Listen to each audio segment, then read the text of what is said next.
Hey everybody, welcome to day 379 of Reseller Reflections, a day in the life of a full-time reseller supporting her family. It's Sunday, June 22nd, 2025. It's Sunday. That means that is the start of our week here. Week ended up well. We met our sales goal yesterday. We met our sales goal for the week, overshot it by a little bit. So that is really good news, especially since it is summer now. So yeah. I am reset to zero, but I still have, I think I have 8 more things to ship that just came in this afternoon. So I'm going to do that when I'm done here.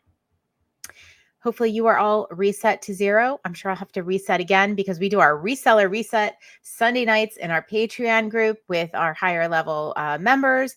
And we get together, we do our schedules, we get set for the coming week. It is really just the best way to start your Monday is to put a little time in on Sunday night and get ready and get excited for the week and make sure you have everything lined up. So when you get up Monday, you're not like, oh, Monday. We're like, yeah, Monday, we can do this. We got this.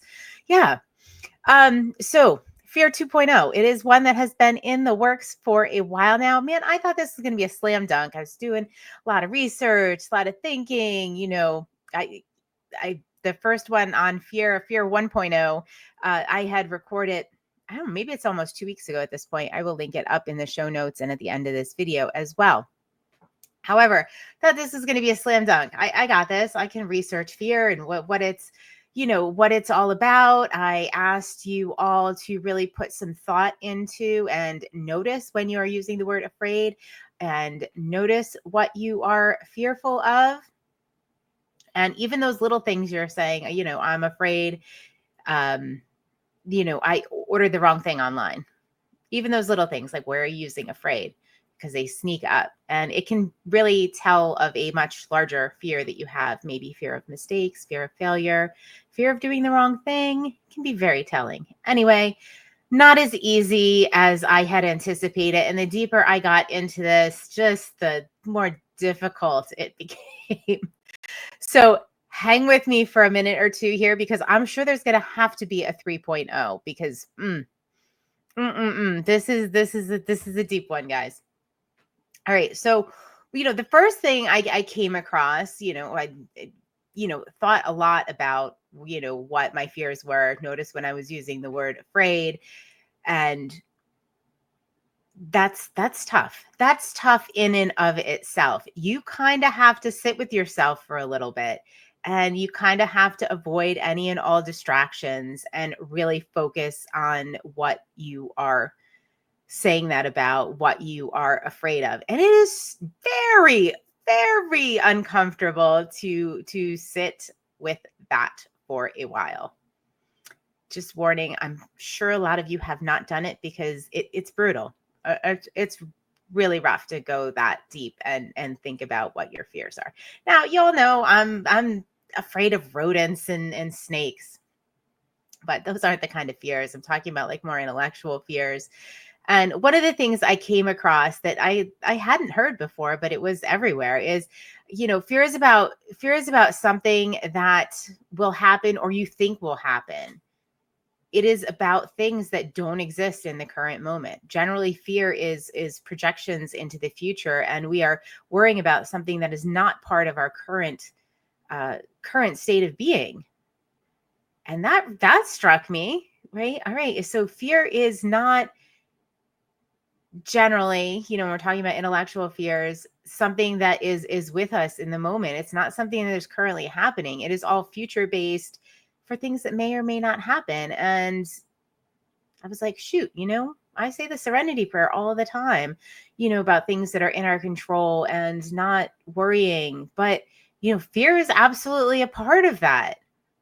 All right. So that was number one. Like, is what you are saying you're afraid of or fearful of a projection into the future, and that's something that is not really part of your, current being, and it's something that may never even happen? Like, are you wasting your time and energy more on a worry about the future than something that, it may be something that may never even happen or affect you?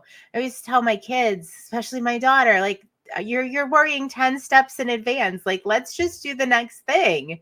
Let's not worry 10 steps in advance. It's just, you don't know 10 million things could happen between, step 1 and step 2 that are going to change the trajectory. So don't worry that many steps in advance. Let's just get on to the next thing right now. Yeah. So the second part of this is you can't overcome fear. Like, I thought there were going to be tips and tricks for overcoming fear, and that's not what I came across. What I came across was that you can't really overcome something that doesn't exist, right? So if fear is really something, we're thinking about may or may not happen in the future, how do you overcome that if you're fearing something that doesn't exist?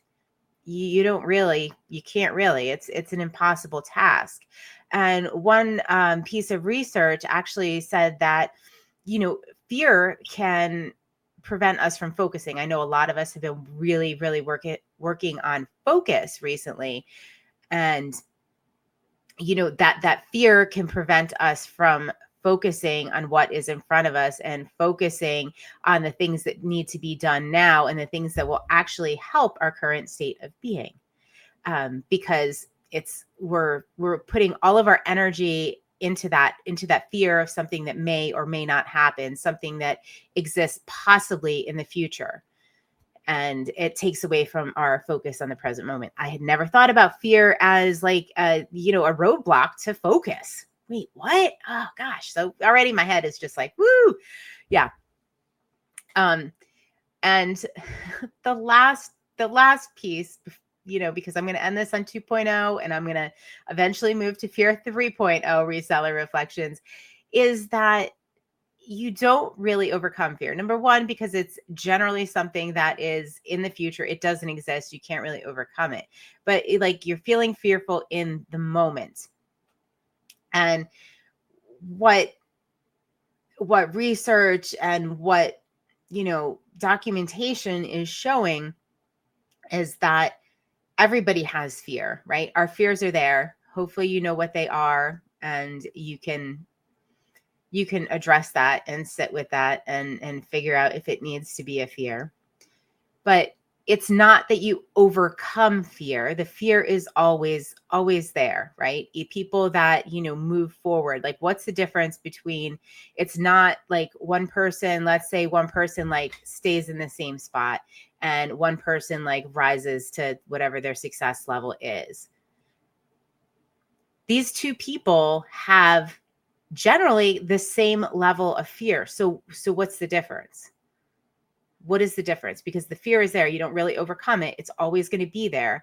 And it is really like identifying what your intention is and really working on self-doubt and having the confidence to move forward. It's not that the fear is not there. The fear is still there. The fear is still there for, this person and this person. It's still there. They didn't really overcome it. They used other things like confidence, working on their self-doubt, and not being afraid of failure, if that is one of the things. And I think that is a very common one: fear of failure and fear of success.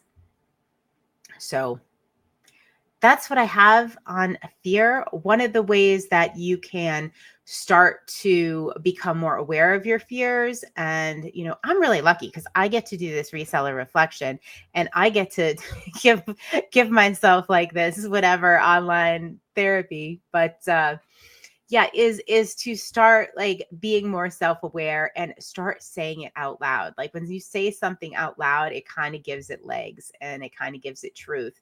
And it makes it more tangible for you to address. Like, I know that my biggest fear is being vulnerable. Biggest fear. And that's in all aspects of my life. And it is something that I'm working on.